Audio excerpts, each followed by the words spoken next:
Chris here with the Xiaomi Mi 5C. So I've been using it for 48 hours now, and I wanted to just give an update here because there's been a lot of questions in the comments in regards to 4G and 3G speeds and battery life, just how it is. Well, I just wanted to give you quick updates on this. There are some real deal breakers that I discovered. So 4G speeds here, as you can see, perfectly fine. I'm very happy with this result. That is fast. It's really good. Often I don't see those kind of speeds around here with 4G. And this is the wireless speed, so again, very good. Most mobiles max out around 120 megabits per second from my 300 megabit fiber optic line. My Mi Max can do about 120, so very good speeds here. They're using a top wireless chipset by the looks of it, and the 4G at least is good. Now here is where things get quite bad, and this is an absolute deal breaker here. So have a look at this. This is 3G speeds at 2G speeds.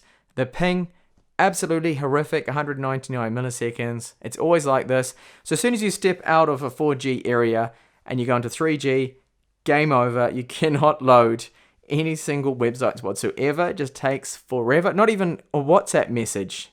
I sent a WhatsApp message, and I'm not joking, it took about 40 seconds to go through. So very slow. And that was just a text message. If you send an image, again, forget about it. So not good performance there. Now, battery. So I did my typical heavy use test where I just keep the screen on, I game, I use it the whole time, and I was streaming YouTube as well for about 2 hours, Chrome for a couple of hours, gaming for at least 3, and I managed almost 7 hours from 100% to 19% battery. Mind you, this is with wireless only. I did use a tiny little bit of data, so if you had data, that figure would probably be a little bit lower. So the battery life is looking okay, because I was giving it an absolute hammering, which gave me a screen on time of 6 hours and 29 minutes. Nothing compared to the battery life beast that is the Redmi 4X, Redmi Note 4X as well, that I managed to get 14 hours out of. That thing is so good for battery life. So clearly you would not be purchasing this mobile here if you wanted the best battery life possible. I recommend a Snapdragon 625 device for that. You'll see here that applications, there was the screen, hardware, apps here was not reporting everything I'm using. I mean, Mortal Kombat, I played Mortal Kombat for at least an hour, and it says there only 6%. Now this is another thing, I'm glad it did that I wanted to point out.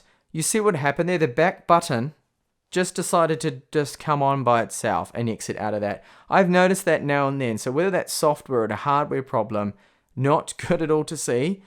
So there's no way at this stage I can recommend this to anyone that they purchase this mobile because of the faults that I'm talking about there. Now, they could all be software. If Xiaomi can fix this, this is an ideal phone. Now, camera performance, I've taken some very good snaps with it.